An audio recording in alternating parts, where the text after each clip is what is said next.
परमिष्टि भगवंतों की आचार्य भगवान गुरुवर विशुद्ध सागर जी मुनराज की जय।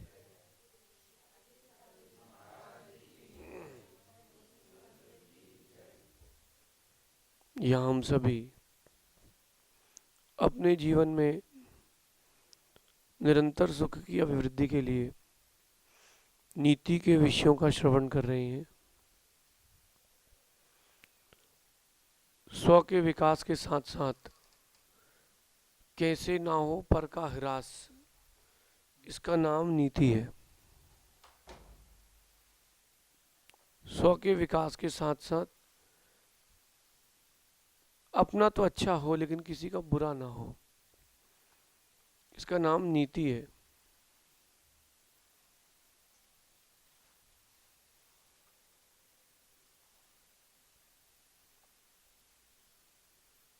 विवेक, विनय, विनम्रता, ये तो नीति है ही।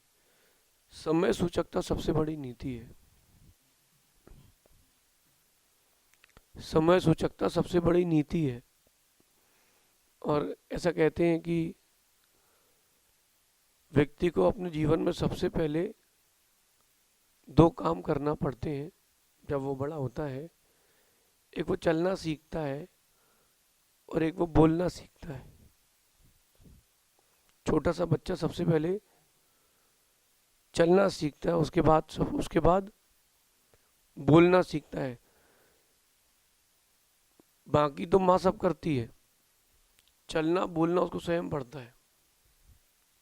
कपड़े पहना देगी माँ उसकी, मल भी साफ करना होगा तो कर देगी। मतलब इतना आवश्यक है चलना और बोलना सीखना।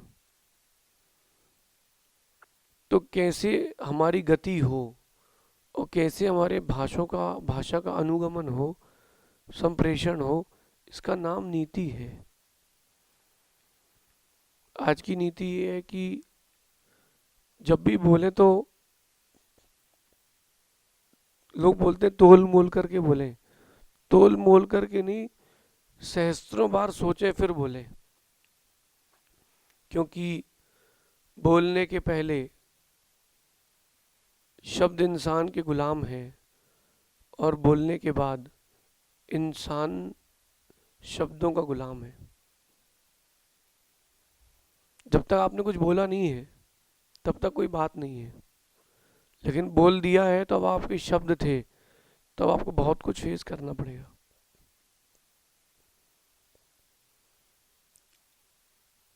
अगर आपने किसी से अच्छी बात करी है तो भी बहुत समझ के करें। कोई कमिटमेंट किया है तो बहुत सोच समझ के करें। अगर आपका किसी से कोई झगड़ा हो गया है तो भी बहुत सोच समझ के ही कहें। क्योंकि पता नहीं चलता, जब जोश में होता है तो होश को बैठता है। हर्ष या विषाद दो अवस्थाएं हैं। उन दोनों अवस्था में से कोई भी अवस्था हो, व्यक्ति को बोलते समय होश नहीं रहता। उस समय बहुत अपने आप को संभालने की आवश्यकता है कि शब्दों का चयन बहुत सोच समझ के करें। चलना कैसे सीखना है तो ज़रूर सीखें। अगर चलते नहीं बन रहा तो फिर भी कोई बात नहीं, अगर बोलते नहीं बनता है फिर बहुत गड़बड़ हो जाएगा।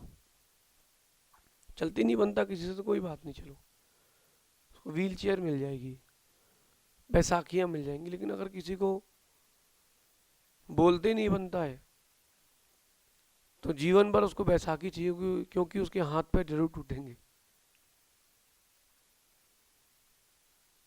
बोलने का जो आपका लहजा है, किससे क्या कहना है और किससे क्या नहीं कहना है। यहाँ पर कोई आता है अभी कि गुरुदेव पंचगणक में चलिए, पंच कल्याणक में चलिए, तो दो प्रकार से आमंत्रण होता है। एक गुरु से निवेदन कर रहे हैं, गुरुदेव आपके बिना अनुष्ठान पूर्ण नहीं हो पाएगा, आपकी अत्यंत आवश्यकता है, आप चलिए। और वहीं आपसे वो कह रहे हैं चलो भैया बहुत देर हो गई है। आपके वहां रास्ता देख रहे, चलो जल्दी आओ, कल भी नहीं आए थे तुम टाइम पे। तो वो आपसे कह रहे हैं बात, और ये बात हमसे कह दे तो हम तो कल यही सोच रहे थे चौके में कि बड़े व्यक्ति के यहाँ हो तो देखो क्या शब्दावली बदलती सबकी। ऐसे तो चौके वालों को कहते हैं हमारे साथ के लोग कि दे लिए ना आप चौके वाले को ना 5 मिनट बाद देना। और कल बड़ी चला तो मैडम आइए, सर आइए। मैंने कहा वाह, क्या लहजा बदल गया व्यक्ति का। मतलब जिसके यहाँ हार हुए हैं, यद्यपि उस क्षेत्र का प्रभाव पड़ता है, द्रव्य का प्रभाव पड़ता है, लेकिन क्या गहरा प्रभाव। सर आप आइए, सर मैडम को दीजिए, हाँ मैडम लीजिए, आपने दे लिए ना, इन लोगों को दे लेने दीजिए। मतलब बाहर वालों से वो कह रहे थे कि चौके वाले को देने दे। यद्यपि आवश्यक भी था कि वो लोग ड्यूटी में रहते हैं। अब वो डेप्यूटी कलेक्टर के यहाँ हो, कलेक्टर के यहाँ हो, वो लोग ड्यूटी पे रहते हैं तो उनको टाइम नहीं मिलता, और उनको कॉटेज में रहना है, घर पे रहना नहीं है उनको। जब उनको अपने घर में रहना नहीं है तो बेचारे चौका कैसे लगाएंगे। बात ये है, वो अपने चौका कैसे लगाएंगे बेचारे। हाँ घर पे है तो कोई बात ही नहीं है, किसी भी कॉलोनी में घर ले सकता है व्यक्ति। कॉटेज में रुकना उसको अपना जो गवर्नमेंट का है तो प्रॉब्लम होती है। फिर भी क्या भाषा बदलती व्यक्ति की। सुनी कल आप लोगों ने क्या कह रहे थे, सर मैडम, और चौके वाले से भाई कितनी बार दोगे आप ग्रास, भाई और भी लोगों को देने दो, चौका तुमने लगाया तो क्या हुआ। ये अंतर है। जैसे आपने बड़े व्यक्तित्व से बात की है, वैसे ही आप अगर सामान्य व्यक्ति से भी बात करते हो तो कम से कम उसके हृदय में आपके प्रति सौहार्द तो आएगा। सौहार्द जागृत होना चाहिए ना। इसलिए अपने शब्दों पर बड़ा कंट्रोल रखना, जिसको कहते हैं ना ब्रेक। जैसे यहाँ बहुत सारे मटके रखे हो लाइन से, और किसी में मल हो, किसी में रत्न हो, किसी में जल हो, किसी में दुग्ध हो, किसी में मट्ठा हो, पता कैसे चलेगा कि किसमें क्या है। सभी ढके हैं, किसी में लाडू रखे हुए हैं, पता कैसे चलेगा कि इसमें क्या है। बताओ, जब तक ढक्कन नहीं खुलेगा, ऊपर का पारा नहीं हटाएंगे जब तक, तब तक मालूम नहीं चलेगा कि इसके अंदर क्या है। ठीक है, ऐसे ही जब तक मुख का पारा नहीं हटता, मुख का ढक्कन नहीं हटता, तब तक मालूम नहीं चलता कि अंदर क्या है। इसलिए जब भी मौका पड़े जीवन में बोलने का, बहुत सोच विचार करके बोले। हम किससे क्या कह रहे हैं, इसका विचार पहले आवश्यक है। बड़े व्यक्ति से छोटी बातें और छोटे व्यक्ति से बड़ी बातें शोभा नहीं देती, लेकिन छोटे व्यक्ति से छोटी बातें भी शोभा नहीं देती। गली में झाड़ू लगाने वाला हो, कचरा उठाने वाला हो, उसको भी आप अच्छे शब्दों का प्रयोग करें, क्योंकि कुछ बात हो गई अगर, तो तुम्हारा घर छोड़ के सबके घर के बाहर झाड़ू लगा के जाएगा। फिर आप क्या करोगे, स्वयं झाड़ू लगाओगे तो सेठ होकर के भी तुम नौकर हो जाओगे।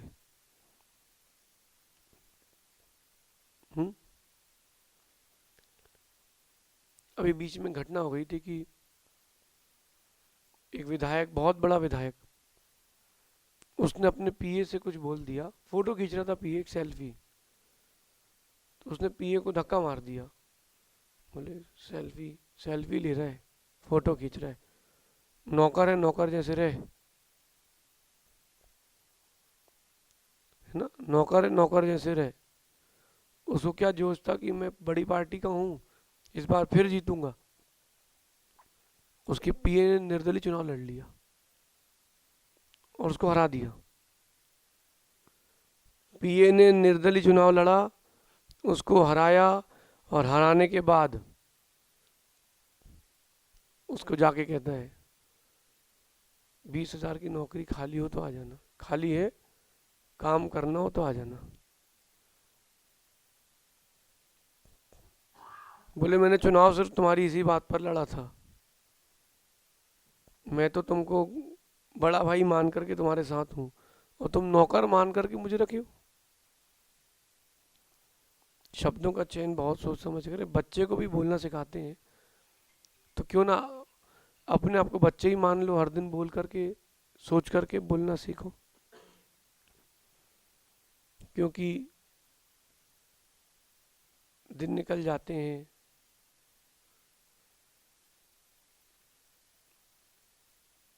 जितनी घटनाएं हुई हैं घटनाएं भी निकल जाती हैं, और अगर कोई घाव लगा है तो वो भी भर जाता है, लेकिन बस सिर्फ बातें रह जाती हैं कि ऐसा हुआ था, ऐसा हुआ था। वो जो बातें रह गई हैं बस वही जीवन भर दुखती हैं, चुभती हैं। इसलिए बहुत सोच समझ करके गंभीरता से बोले। जब भी बोले तो नाव की याद अवश्य करें। नाव, नाव देखी आप लोगों ने? नदी में नहाने गए? नदी में कभी ऐसी नदी में नहाने गए हो जहाँ फैमिली के साथ नहाने जाते हो और एक तट से दूसरी तट पर जाने पर जाते हैं। जबलपुर में नहाने जाते हैं जब नर्मदा में सब लोग, तो वहाँ जलेरी घाट है, तो नदी के इस तट से उस तट पर जाते हैं तो वहाँ वो पूरा तट है, तट के बीच में एक टापू जैसा है, वहाँ पूरी फैमिलीज अपने टिफिन विफिन लेकर के जाते हैं, बढ़िया सुकून से भोजन करते हैं और नदी के पीछे वाले हिस्से से पानी भर के पी लेते हैं, बहुत आनंद आता है। लेकिन जब वो नदी पर बैठते हैं तो क्रम क्रम से बैठते हैं। वो नदी वाला बोलता है आप जाओ, आप सीधे हाथ बैठो, चलिए चलिए आप उल्टे हाथ में बैठिए, हाँ भैया तुम बीच में जाओ आगे। याद है? नाव वाला बैठाता है ऐसे। क्यों बैठाता है ऐसे? अरे कोई भी कहीं बैठ जाओ, नदी में तो पार होना है, नदी में पार नहीं हो पाओगे। फिर वो बोलता है बीच बीच में भाई आपको हाथ डालना है आप डाल लो, लेकिन कोई खड़े नहीं होना। खड़े क्यों नहीं होना? बैलेंस डिस्टर्ब हो जाएगा। अब जो जहाँ बैठ गया तो बैठ गया, अब बैठना है आपकी माँ को अपनी बहन की बाजू में, अब उसको इशारा कर दिया आ जाए इधर आ जाओ, कहते कैसे आ जाए, वो मना कर रहा है खड़े होने के लिए। सीन देखो सीन आप। फिर धीरे से वो उठती है, बोल रहे क्या कर रहे हो क्या कर रहे हो, पूरा बैलेंस बिगड़ जाता है, फिर वापस सेट होते हैं। फिर वो कहता है भाई मामा भांजे एक साथ ना बैठे, कोई मामा भांजा तो नहीं है। अरे एक बार कोई डूब गया मामा भांजा तो डूब गया, हमने कहा कुछ ही नहीं हम तो बैठ के जाएंगे, अपन तो ऐसे ही आते थे, मामा के बाजू में ही बैठ के जाओ। जैसे नाव है वैसे ही बोलने की पद्धति है, किस किस से कहाँ कहाँ बैठाना है तभी नाव चलती है, कब कब किस किस से क्या क्या बोलना है तभी जीवन चलता है। अगर कोई भी कहीं बैठ गया नाव डूब जाएगी, कभी भी किससे कुछ बोल दिया जीवन में दुख आ जाएगा, छोटा मोटा नहीं बहुत बड़ा आएगा। और जब दुख उपस्थित होगा वो वाला तो बहुत बड़ा होगा। और क्योंकि जब व्यक्ति को बात लग जाती है ना फिर वो कुछ भी कर सकता है। ये लोग पागल थोड़ा ना पैदा होते हैं, पागल हो जाते हैं किसी के शब्दों से, किसी की क्रिया से।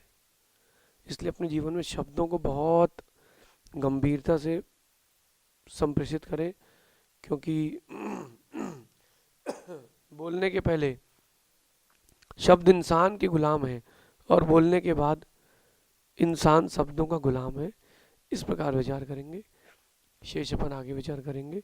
जब भी बोले तो नाव की याद करना, कहीं मैं अव्यवस्थित तो नहीं बोल रहा हूँ, वो अव्यवस्थित ना हो, डूब जाएगी। अगर छिद्र सहित होगी तो डूब जाएगी, टूटी होगी तो डूब जाएगी। अगर आप नाव में बैठे और पानी भरने लगे तो नाव से उतर जाओगे आप। अगर कम पानी में भी गए हो तो उतार, भैया भैया उतार दो भैया। क्यों? बोले पानी भर रहा है। बोले कुछ नहीं आप तो उंगली लगा लो, तुमने देखा कि लंबा बहुत रास्ता है, पानी तो भर ही रहा है। भैया आप तो उतारो भैया, अपन नहीं जा पाएंगे इसमें। नहीं जाओगे वो चलेगा, लेकिन छेद वाली नाव में नहीं जाओगे। ऐसे ही नहीं बोलोगे वो चलेगा, लेकिन जब भी बोलना तो सुविचार करके ही बोलना कि हम क्या बोल रहे हैं, हमारे इन शब्दों का आगे क्या प्रयोग होगा। ऐसा विचार करेंगे तो जीवन में कभी दुख नहीं मिलेगा। शेष आगे विचार करते हैं। भगवान महावीर स्वामी की